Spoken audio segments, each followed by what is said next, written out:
धरती लोक पर कृष्ण जन्माष्टमी की धूम मची हुई थी। जहां देखो वहां जगह जगह हर घर हर मंदिर सजा हुआ था। भगवान श्री कृष्ण के जन्मोत्सव के लिए सभी अपनी तरफ से तैयारी कर रहे थे। ये नजारा गोलोक में विराजे श्री भगवान कृष्ण और राधा मैया देखकर अति प्रसन्न हो रहे थे। तभी श्री कृष्ण ने अपने मोर पंख को ठीक किया, कमर में बांसुरी को कसा और मुकुट पहनकर तैयार हो गए। कान्हा, कहाँ चल दिए इतना सज संवर कर? अरे राधा, आज मेरा जन्मदिन है।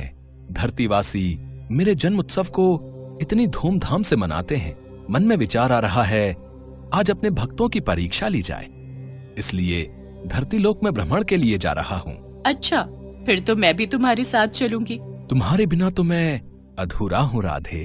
भला तुम्हारे बिना मैं कैसे जा सकता हूँ? चलो, अब तुम भी तैयार हो जाओ। कान्हा, तुम्हें ज्ञात है जन्माष्टमी पर भक्त तुम्हें छोटे बालक के रूप में पूजते हैं, इसलिए इस रूप में नहीं, हम छोटे बच्चों के रूप में जाएंगे।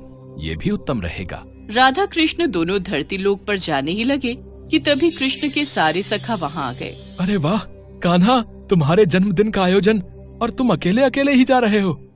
आज तो खीर पूड़ी पकवान मिलेंगे, हम भी तुम्हारे साथ चलेंगे। अब तो तुम सबको भी ले जाना ही पड़ेगा। ठीक है, चलो तुम सब भी मेरे जन्मोत्सव का आनंद लेने चलो। राधा कृष्ण और सभी सखा छोटे छोटे बच्चों के रूप में आ जाते हैं और धरती लोक में पहुंचते हैं। घूमते घूमते वे सब एक गांव में पहुंचते हैं। वहां पर सब जगह जन्माष्टमी की धूम थी। कन्हैया, मुझे तो बहुत जोरों की भूख लगी है, चलो न कहीं चलकर कुछ खाते हैं। हाँ, राधा बिल्कुल ठीक कह रही है। चलो ना कान्हा, सब मिलकर कहीं बढ़िया बढ़िया पकवान खाते हैं। मन तो मेरा भी हो रहा है। चलो, वो सामने उस घर में चलते हैं। वहां लग रहा है बढ़िया बढ़िया जन्माष्टमी की सजावट हो रही है। मेरे जन्मदिन की खुशियां मनाई जा रही हैं। चलो, सब चलते हैं। अरे अरे अरे, ये तुम सब कहाँ चले आ रहे हो? चलो हटो, बाहर जाओ। पता नहीं कहाँ कहाँ से आ जाते हैं। मैं भगवान कृष्ण के भोग की तैयारी कर रही हूँ। तुम लोग क्यों आए हो? हमें बहुत जोरों की भूख लगी है, कुछ खाने को दे दो। वाह, यहाँ तो पूड़ी, हलवा, सब्जी, खीर, यहाँ तो बहुत कुछ है। अरे क्या बात है सुशीला, आरती का समय हो रहा है, अंदर आओ। बाहर क्यों खड़ी हो? हाँ हाँ, आ रही हूँ। दरवाजा बंद कर दूं? चलो बच्चों, यहाँ से जाओ।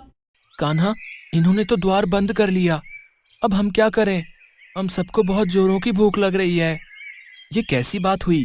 तुम्हारा ही जन्मदिन मना रहे हैं और तुम्हें ही कुछ खाने को नहीं दिया।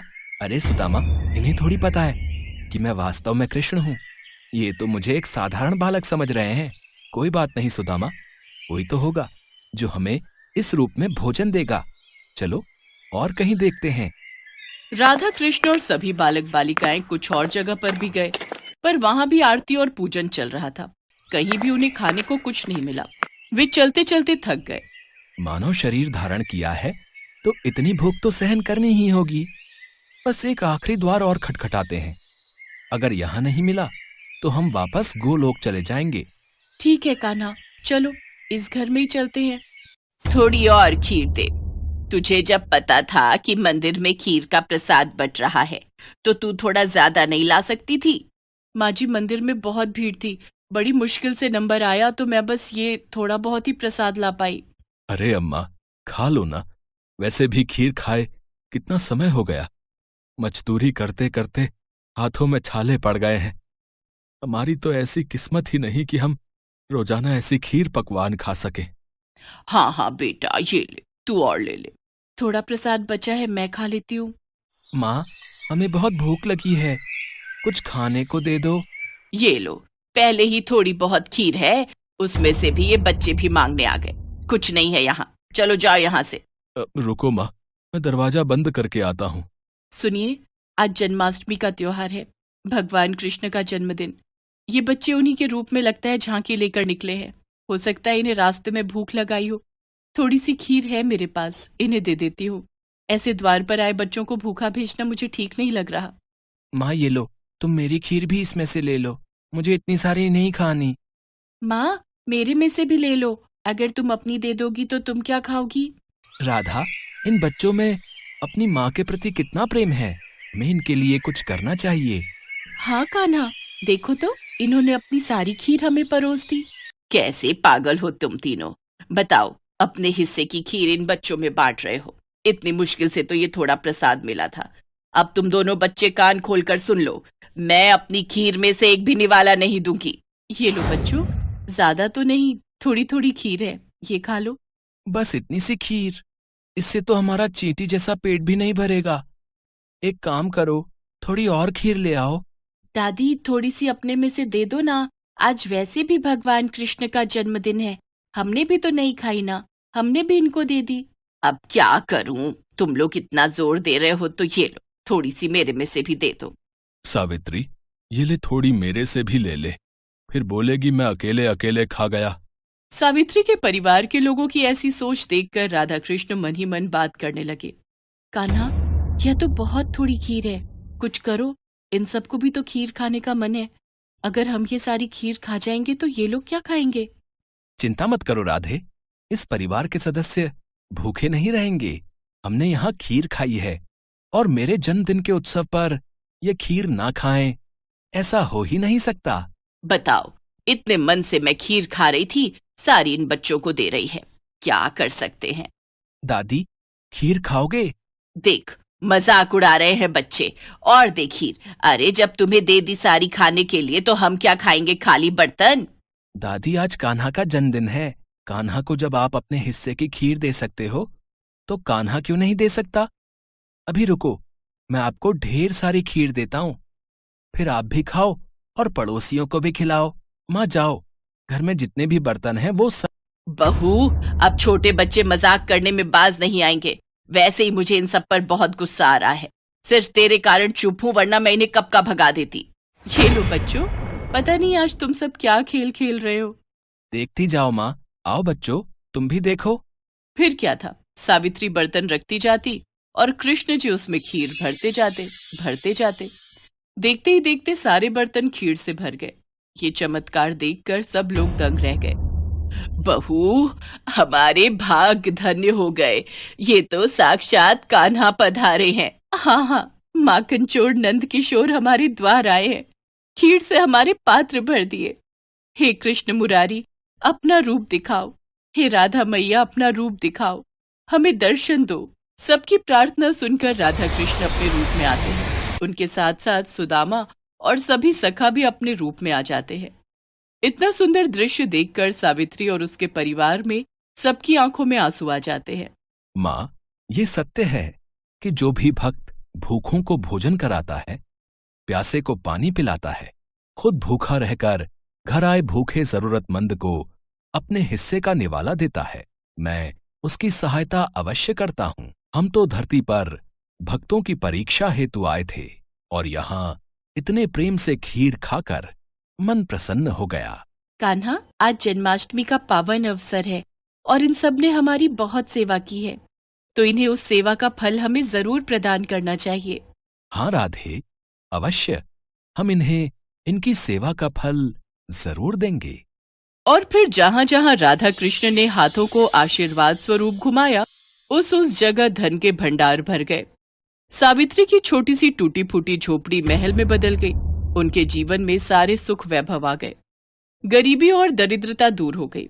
सावित्री के परिवार में खुशियां देकर राधा कृष्ण और सभी ग्वाल बालों के संग वापस गोलोक लौट गए। एक बार भगवान शंकर तपस्या से उठे तो माँ पार्वती उनके पास आई और बोली, स्वामी, आप सारा दिन पर्वत पर बैठे रहते हो और मैं सारा दिन घर का कामकाज करती हूँ, भूखी प्यासी बैठी रहती हूँ। आप कुछ नहीं कमाते हो, मैं क्या खाऊं, क्या बच्चों को खिलाऊं? आपने कभी इस ओर ध्यान भी दिया कि परिवार कैसे चलेगा? माँ पार्वती की बातें भगवान शंकर ध्यान से सुन रहे थे। आप मेरी एक बात मानोगे स्वामी? मैंने तुम्हारे साथ फेरे लेते हुए 7 वचन निभाने का वादा किया था। तुम कहो तो मैं तुम्हारी बात अवश्य मानूंगा। तो फिर ठीक है, एक काम करो, आप वृंदावन चले जाओ। एक आपका अपना नंदी बैल तो है ही, और एक बैल आपका वहाँ कन्हैया से मांग लेना। कन्हैया के खेत हैं, आप वहाँ पर खेती करना और जो फसल उगे उसे ले आना, कुछ तो काम चलेगा। लेकिन एक बात का ध्यान रहे स्वामी, आप वहाँ जाकर कन्हैया से कहना कि आप खेती ऊपर की लोगे और नीचे का हिस्सा कन्हैया को देना। ठीक है देवी पार्वती, मैं अभी नंदी बैल पर बैठकर वृंदावन जाता हूँ। इसके पश्चात भगवान शंकर अपने बैल नंदी पर बैठ गए और कन्हैया जी के पास जाने लगे। रास्ते में नंदी बैल उनसे बोला, प्रभु हम जा तो रहे हैं, लेकिन ये कन्हैया बहुत चालाक हैं, बहुत तेज हैं। कोई नहीं, जो होगा सो देखा जाएगा। मैंने पार्वती को वचन दिया है कि अब मैं खेती करके ही लौटूंगा। और फिर इसके पश्चात शंकर जी अपने बैल नंदी के साथ कृष्ण जी के द्वार पहुँचे और अपना शंख बजाने लगे। शंख की आवाज सुनकर कृष्ण जी द्वार खोलते हैं तो उनके सामने भगवान शंकर खड़े थे। कृष्ण जी भगवान शंकर को प्रणाम करते हैं। भोलेनाथ आप आइए, भीतर पधारिए। अचानक कैसे आना हुआ? मुझे संदेशा भेज देते, मैं आपसे मिलने आ जाता। कन्हैया मेरा एक काम है जो केवल तुम ही कर सकते हो। हाँ हाँ बताइए, मैं आपकी किस प्रकार सहायता कर सकता हूँ? मुझे आपके खेतों पर खेती करनी है। एक बैल मेरे पास है और एक बैल आप अपना दे दो और अपने खेत पर मुझे खेती करने के लिए दे दो। क्यों मैया, आपका क्या विचार है? भगवान शंकर हमारे खेतों पर खेती करना चाहते हैं। हाँ तो कोई बात नहीं, अच्छी बात है, हमें भी बनी बनाई फसल मिल जाएगी। पर मेरी एक शर्त है, खेती में आप जो भी मुझे बोने को कहोगे वो मैं बो दूंगा, पर खेती का ऊपरी हिस्सा मैं रखूंगा। तो आप बताओ मैं क्या बो दूं? ठीक है, मुझे मंजूर है। एक काम करो, आप ना आलू बो दो। ठीक है, फिर मैं फसल तैयार होने के बाद ही आपसे मिलूंगा। इसके बाद शंकर जी बैलों को लेकर खेती करने चले गए। उन्होंने खूब मेहनत से खेती की और आलू उगाए। कुछ दिनों में आलू की फसल पककर तैयार हो गई। शर्त के मुताबिक शंकर जी और नंदी ने मिलकर आलू के ऊपर की फसल, आलू के पत्ते काटे और गठरी में भरकर कैलाश ले गए। शंकर जी ने बहुत खुशी से पार्वती मैया को वो गठरी दी। पार्वती मैया ने जब गठरी को खोलकर देखा तो वो हैरान हो गई। उस गठरी में तो पत्ते ही पत्ते थे। प्रभु आप ये क्या उठा लाए हो? खेती कहाँ है जो आपने की थी? पार्वती, मैंने तो वैसा ही किया जैसा तुमने मुझसे कहा। मैंने ऊपर की खेती का हिस्सा लिया और कैलाश लौट आया।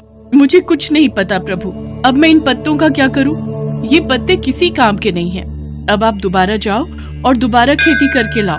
और हाँ, अब की बार आप नीचे की खेती मांगना। एक बार फिर भगवान शंकर नंदी के साथ वृंदावन जाने लगे। रास्ते में नंदी ने उन्हें फिर समझाया कि कान्हा बहुत चतुर है, तो आप सावधान रहना। शंकर जी ने फिर से वही कहा कि जो होगा देखा जाएगा। कन्हैया, मुझे आपके बैल और खेत फिर से चाहिए। मुझे एक बार फिर खेती करनी है, पर इस बार मेरी शर्त यह है कि मैं खेती नीचे की लूंगा, ऊपर की आप रखना। बताओ मैं क्या बो दूं? ठीक है, फिर तो आप बाजरा बो दो। कृष्ण जी के कहने पर शंकर जी ने बाजरा बो दिया और खेती की। उसकी अच्छे से रखवाली की और कुछ ही समय में बहुत अच्छी बाजरे की फसल उगाई। शंकर जी बाजरे के नीचे की डंडियां तोड़कर कैलाश ले गए और ऊपर का बाजरा सारा कृष्ण जी और यशोदा मैया घर ले गए। कैलाश पहुंचकर जब शंकर जी ने माता पार्वती को बाजरे के नीचे की डंडियों से भरी गठरी दिखाई तो वो फिर से क्रोधित हो गई। अरे आप ये क्या ले आए? ये तो घास फूस है, इनका मैं क्या करूंगी? इसमें बाजरे के दाने कहाँ हैं? पार्वती, मुझे तो तुमने कहा कि मैं नीचे की खेती ले आऊं, इसलिए ऊपर की खेती मैंने कन्हैया को दे दी। मुझे कुछ नहीं पता, मैं क्या बनाऊं और क्या खिलाऊं। आप एक बार फिर से जाओ और इस बार कन्हैया से कहना कि ऊपर और नीचे दोनों की खेती आप ही रखोगे। ठीक है पार्वती, जैसा तुम कहो, मैं फिर से जाता हूँ। चलो नंदी। शंकर जी कन्हैया के द्वार पर पहुँचे और उनसे फिर से खेती करने के लिए कहा। कन्हैया, इस बार ऊपर और नीचे दोनों की खेती मैं ही लूंगा।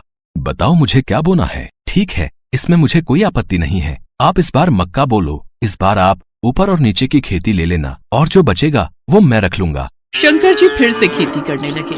कुछ ही समय में मक्का की बहुत अच्छी फसल उगाई। कृष्ण जी यशोदा मैया के साथ मिलकर बीच का हिस्सा यानी कि मक्का तोड़कर घर ले गए और ऊपर और नीचे की फसल भगवान शंकर कैलाश पर्वत पर ले आए। इस बार नंदी और भगवान शंकर बहुत खुश थे कि ऊपर और नीचे की दोनों खेती देखकर माता पार्वती बहुत खुश होंगी। पर जैसे ही उन्होंने माँ पार्वती को खेती की गठरी पकड़ाई, जिसे देखकर माँ पार्वती अपना सिर पकड़कर बैठ गई। अरे ऊपर और नीचे की फसल तो ले आए, पर इसमें भुट्टा कहाँ है?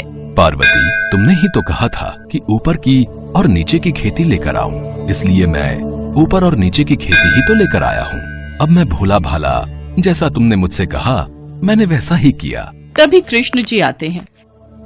माँ पार्वती, भोलेनाथ बिल्कुल उचित कह रहे हैं। भोलेनाथ को तभी तो भक्त भोले बाबा कहते हैं। भोलेनाथ तो भाव के भूखे हैं। प्रेम से जो भी इनको कुछ भी अर्पित करता है वे ग्रहण कर लेते हैं। आप धन्य हैं भोलेनाथ। माँ पार्वती, भोलेनाथ के द्वारा की हुई खेती मैं ले आया हूँ, इसे स्वीकार कीजिए। माँ पार्वती देखती हैं कि भगवान भोलेनाथ ने तो बहुत ही बढ़िया खेती करके आलू, बाजरा और मक्का उगाया था। वो खुशी से फूली नहीं समाती। कुछ भी कहिए स्वामी, पर आपने नंदी और कान्हा के बैलों के साथ मिलकर बहुत बढ़िया खेती